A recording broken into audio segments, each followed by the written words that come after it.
Good morning everyone, welcome to newspaper decoded. आज हम अपना 20 जनवरी का द हिंदू न्यूज़पेपर देख लेते हैं। तो जो फर्स्ट न्यूज़ है यहाँ पर सुप्रीम कोर्ट ने इलेक्शन कमीशन को वार्निंग दी है कि वेस्ट बंगाल में जो स्पेशल इंटेंसिव रिवीजन एक्सरसाइज है उससे आम लोगों पर अननेसेसरी स्ट्रेस और जो स्ट्रेन है वो ना पड़े। कोर्ट ने कहा कि लगभग 1.36 करोड़ लोगों को, लगभग ये 20% पॉपुलेशन है वेस्ट बंगाल की, उसको लॉजिकल डिस्क्रिपेंसीज के नाम पर नोटिस भेजे जा रहे हैं जो काफ़ी ज़्यादा ट्रबलिंग है। तो ये डिस्क्रिपेंसीज़ क्या चीज़ें हैं? इनमें से बोलते हैं कि जो पेरेंट्स और चिल्ड्रन के बीच सिर्फ़ 15 साल का एज गैप है, सरनेम स्पेलिंग मिसमैच है, और ग्रैंड पेरेंट्स की जो एज है वो 40 से कम है और काफ़ी ज़्यादा बच्चे हैं यानी प्रोजेनीज़ ज़्यादा हैं। तो कोर्ट ने सवाल उठाया कि 15 साल का एज गैप कैसे इलॉजिकल हो गया जब सोसाइटी में चाइल्ड मैरिज जैसी जो रियलिटीज़ हैं एग्ज़िस्ट करती हैं। तो कोर्ट ने इलेक्शन कमीशन को डायरेक्शन दिया है कि डिस्क्रिपेंसी लिस्ट को ग्राम पंचायत, ब्लॉक या वार्ड ऑफिस में डिस्प्ले किया जाए। ऑब्जेक्शन फाइल करने का जो टाइम है 10 दिन और बढ़ाया जाए और डॉक्यूमेंट सबमिट करने पर प्रॉपर रिसिप्ट दी जाए। तो यहाँ पर पिटिशनर ने कहा कि इलेक्शन कमीशन का जो व्हाट्सएप पर इंस्ट्रक्शन देना और प्रोजेनी जैसे क्राइटेरिया यूज़ करना नॉन ट्रांसपेरेंट और इल्लीगली अनसपोर्टेड है। तो कोर्ट ने भी पूछा कि इलेक्टोरल रोल का प्रोजेनी से क्या लेना-देना है बच्चों से। कोर्ट ने स्टेट गवर्नमेंट को भी इलेक्शन कमीशन को एक्स्ट्रा मैन पावर देने को ऑर्डर दिया है ताकि प्रोसेस स्मूथ हो। फिर जो नेक्स्ट है यहाँ पे सीबीडीसी से रिलेटेड है, सेंट्रल बैंक डिजिटल करेंसी। तो ये क्या होता है, ये एक टाइप का डिजिटल फॉर्म होता है कैश का, और ये इश्यू कौन करता है? इश्यू करता है बेसिकली आरबीआई। तो आरबीआई ने जो ई रूपी सीबीडीसी लॉन्च किया है, जो मोबाइल वॉलेट में होता है और ऑनलाइन और प्लस ऑफलाइन दोनों में यूज़ हो सकता है। तो अभी न्यूज़ क्या है कि आरबीआई ने सेंटर को रेकमेंड किया है कि जो ब्रिक्स कंट्रीज़ हैं, उनके बीच में सेंट्रल बैंक डिजिटल करेंसीज़ को आपस में कनेक्ट करने का प्रपोज़ल 2026 का जो ब्रिक्स समिट है, उसमें रखा जाए। तो ये प्रपोज़ल दिया है आरबीआई ने सेंट्रल गवर्नमेंट को। इसका मेन एम है कि जो क्रॉस बॉर्डर पेमेंट्स हैं, उसको फ़ास्ट और ईज़ी बनाना, ताकि यूएस डॉलर पर जो डिपेंडेंसी है, वो कम हो। और ये आइडिया बेसिकली 2025 का जो ब्राज़ील ब्रिक्स डिक्लेरेशन पर बेस्ड है ये, और जिसमें पेमेंट सिस्टम को इंटरऑपरेबल ब्रिक्स कंट्रीज़ के बीच बनाने की बात हुई थी। तो आरबीआई ने क्लियर किया है कि डिजिटल रुपये को ग्लोबली यूज़ करना चाहता है, पर ये जो डी-डॉलराइज़ेशन का पर डायरेक्ट अटेम्प्ट नहीं है। तो इंडिया इस साल ब्रिक्स समिट होस्ट करेगा। अगर प्रपोज़ल एक्सेप्ट होता है, तो ये पहली बार ब्रिक्स डिजिटल करेंसीज़ को लिंक करने का फॉर्मल स्टेप होगा, और इससे यूएसए जो है वो भी इरिटेट हो सकता है। डोनाल्ड ट्रंप पहले ही ब्रिक्स को एंटी अमेरिकन बोल चुके हैं। अभी किसी ब्रिक्स कंट्री ने फुल्ली जो है सेंट्रल बैंक डिजिटल करेंसी को लॉन्च नहीं किया है। सब हर जगह बस पायलट प्रोजेक्ट चल रहे हैं। तो इंडिया का जो ई रूपी है ऑलरेडी 70 लाख यूजर्स तक पहुंच चुका है।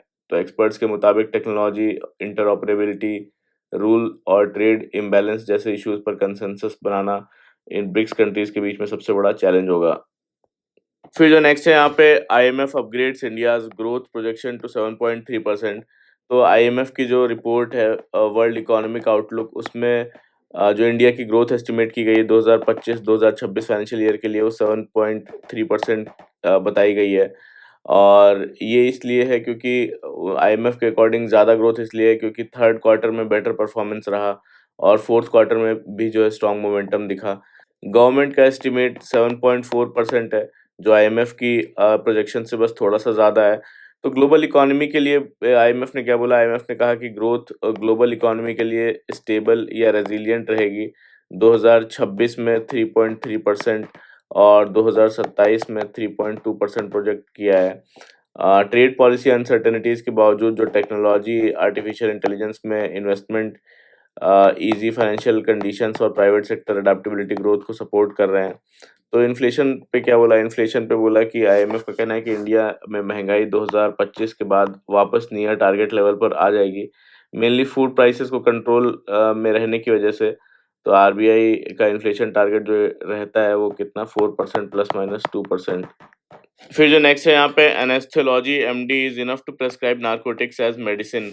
तो कर्नाटका हाई कोर्ट ने क्लियर किया है कि जो एमडी एनेस्थेलॉजी डॉक्टर होते हैं, एक रिकॉग्नाइज्ड पोस्ट क्वालिफिकेशन है, और इस डिग्री वाले डॉक्टर को पेन रिलीफ, पैलिएटिव केयर और ओपियोइड बेस्ड ट्रीटमेंट के लिए एसेंशियल नारकोटिक ड्रग्स प्रेस्क्राइब और डिस्पेंस करने के लिए अलग से कोई एक्स्ट्रा ट्रेनिंग की ज़रूरत नहीं है। कोर्ट ने कहा कि जो एमडी एनास्थेलॉजी है, वो डिग्री ने basically national drug psychotropic rules के अंडर रिक्वायर्ड ट्रेनिंग को सेटिस्फाई करती है, इसीलिए ऐसे डॉक्टर्स को डेजिग्नेटेड मेडिकल प्रैक्टिशनर्स बनाया जा सकता है। फिर जो नेक्स्ट है यहाँ पे India signs letter of intent to elevate defence ties with United Arab Emirates. तो यहाँ पर गल्फ रीजन में जो बढ़ता हुआ मिलिट्री टेंशन है उसके बीच इंडिया और यूएई ने बायलेटरल स्ट्रेटेजिक डिफेंस पार्टनरशिप के लिए एक लेटर ऑफ इंटेंट साइन किया है।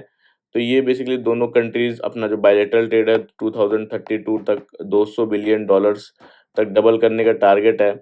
और दोनों के बीच जो है जो गाजा सिचुएशन है, ईरान प्रोटेस्ट और यमन क्राइसिस पर बात हुई। बैकग्राउंड में बेसिकली जो सऊदी अरब है और पाकिस्तान के बीच डिफेंस कोऑपरेशन काफ़ी स्ट्रांग हो गया है, जिससे यूएई पर प्रेशर बढ़ा है।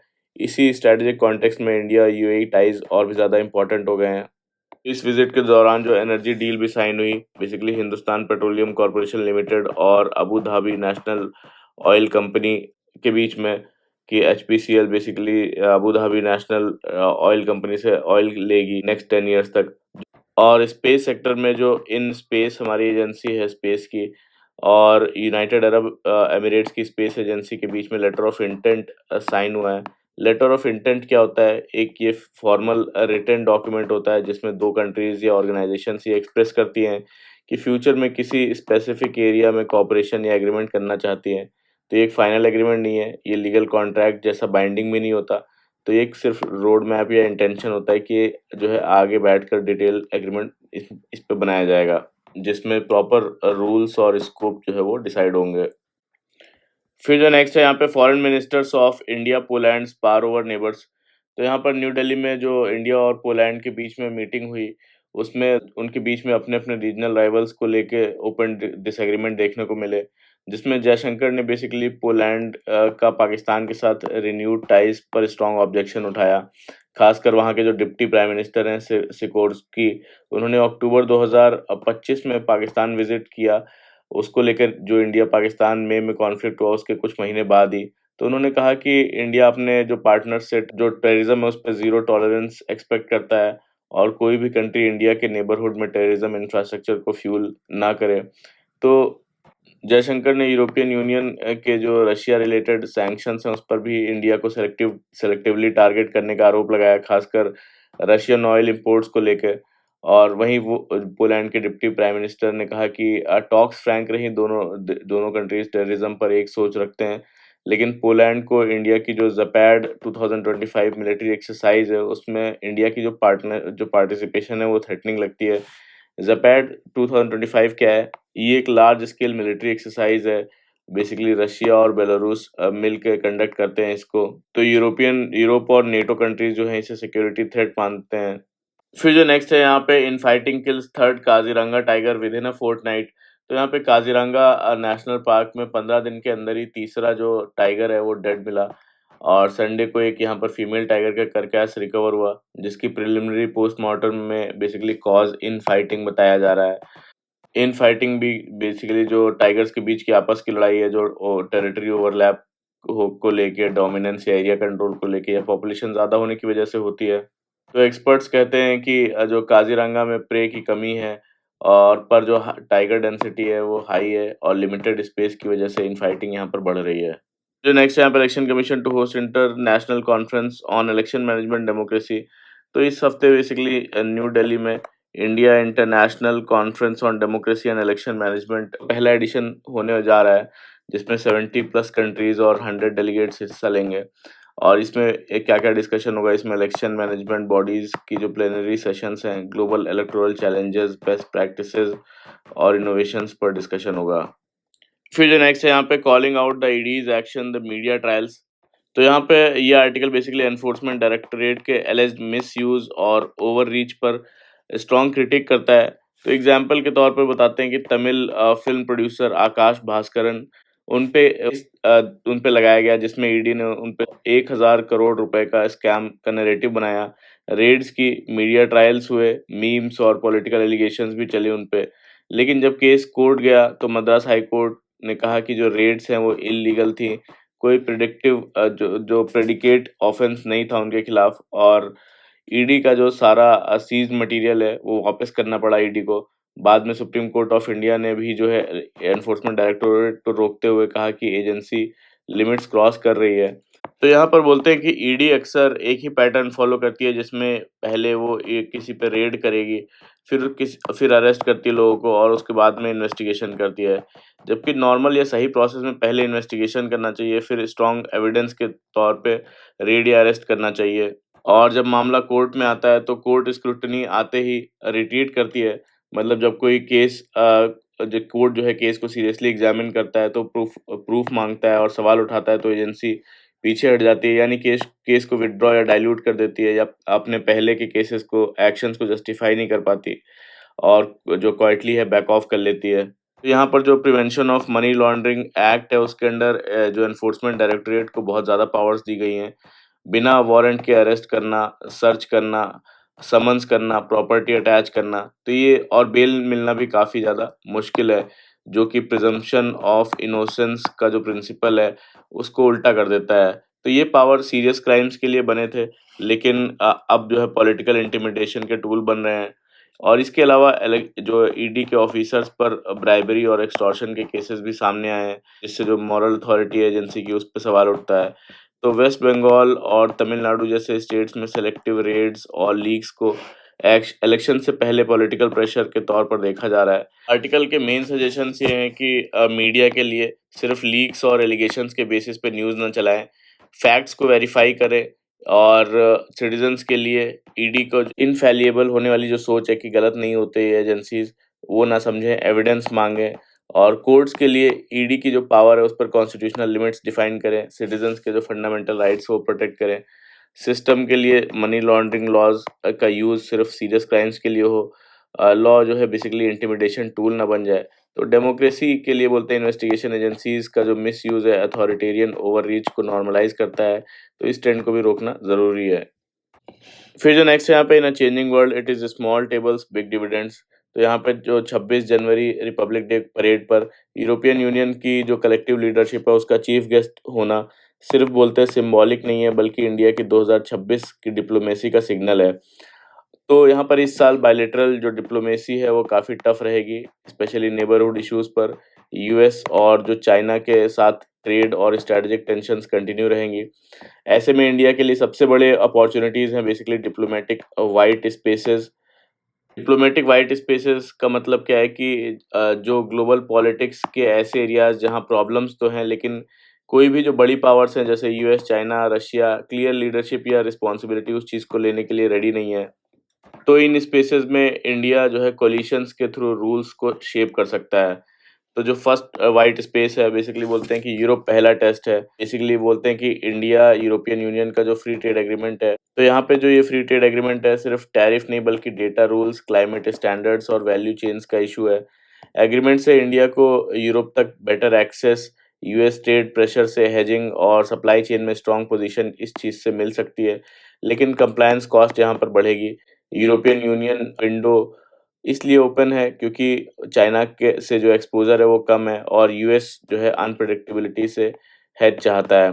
दूसरा स्पेस ये है कि जो ब्रिक्स है, ब्रिक्स बेसिकली एक्सपेंशन के बाद का जो फ़ोकस है ब्रिक्स का ब्लर हो गया है, और 2026 में चेयर के तौर पर इंडिया जो है इस एंटी वेस्ट रेटोरिक से दूर रहते हुए ग्लोबल साउथ की जो प्रैक्टिकल डिलीवरी टूल बन सकता है, जैसे कि न्यू डेवलपमेंट बैंक को इफेक्टिव यूज़ करना।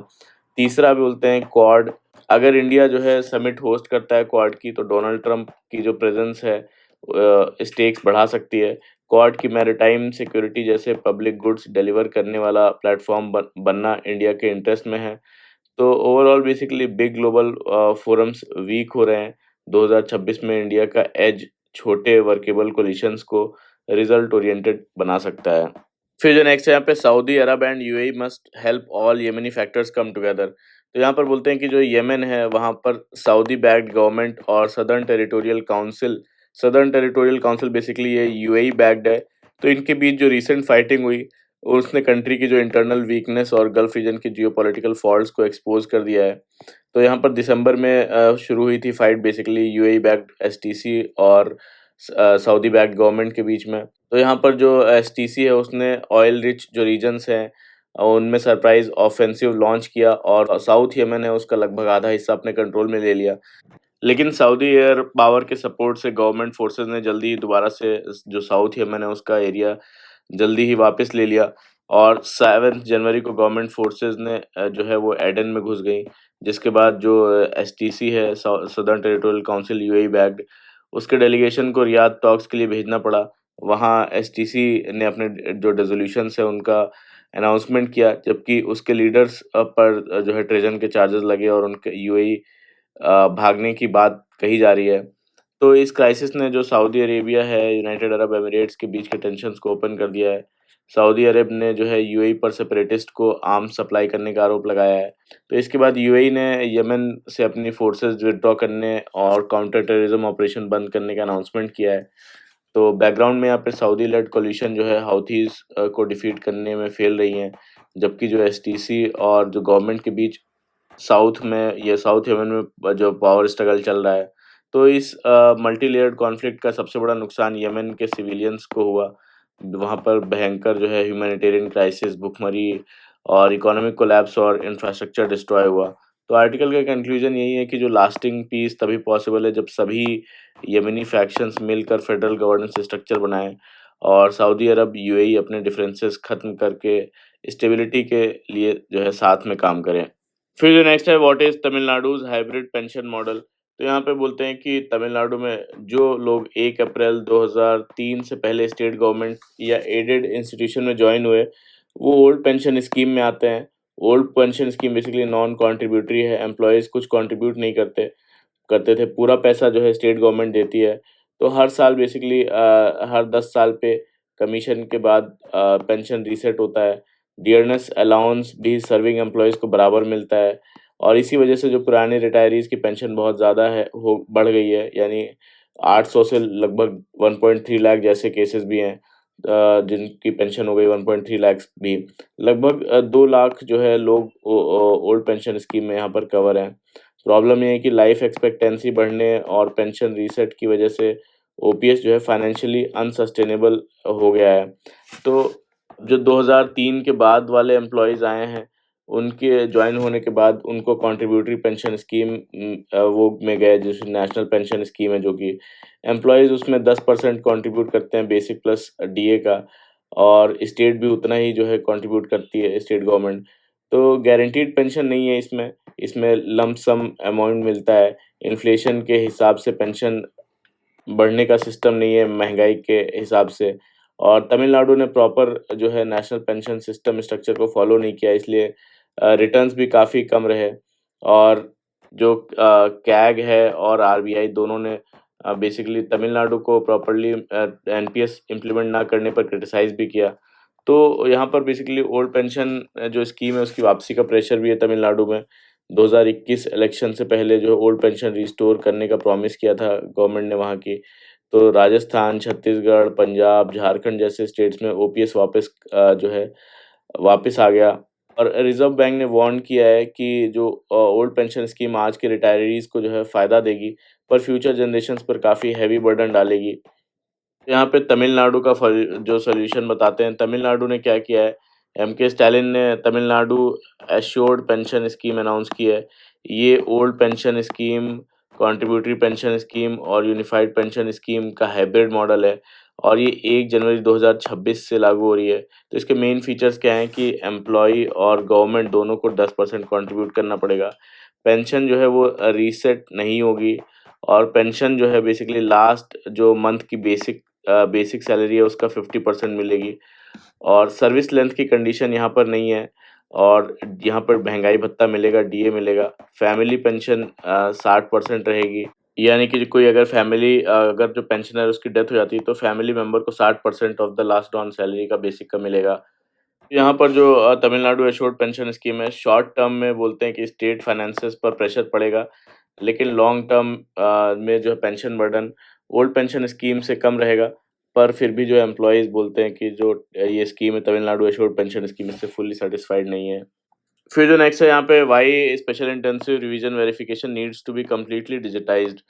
तो यहाँ पर बोलते हैं कि जो स्पेशल इंटेंसिव रिवीजन 2.0 है, इसको टेक्नोलॉजी ड्रिवन होना था और इसमें प्रोजेक्ट किया गया था, लेकिन ग्राउंड पर इसने जो है वोटर्स के बीच फ़ियर, एंग्ज़ायटी पैदा कर दी। आर्टिकल का कहना है कि जो इलेक्शन कमीशन ऑफ इंडिया के पास जो ईसीआई, नेट जैसे एडवांस डिजिटल टूल्स जो है अवेलेबल हैं, पर फिर भी जो प्रोसेस है उसको पेपर बेस्ड फॉर्म्स, उसमें समन्स और फिजिकल हियरिंग्स पर चलाया गया, जो एरर प्रोन और सिटीजन अनफ्रेंडली है। तो इसी वजह से नोबेल लॉरेट जैसे नोबेल लॉरेट्स हो गए, भारत रत्न अवॉर्डी हो गए, एक्स पुलिस कमिश्नर्स हो गए, एमपीज, प्रोफेसर्स तक को आइडेंटिटी प्रूव करने के जो है नोटिस मिले।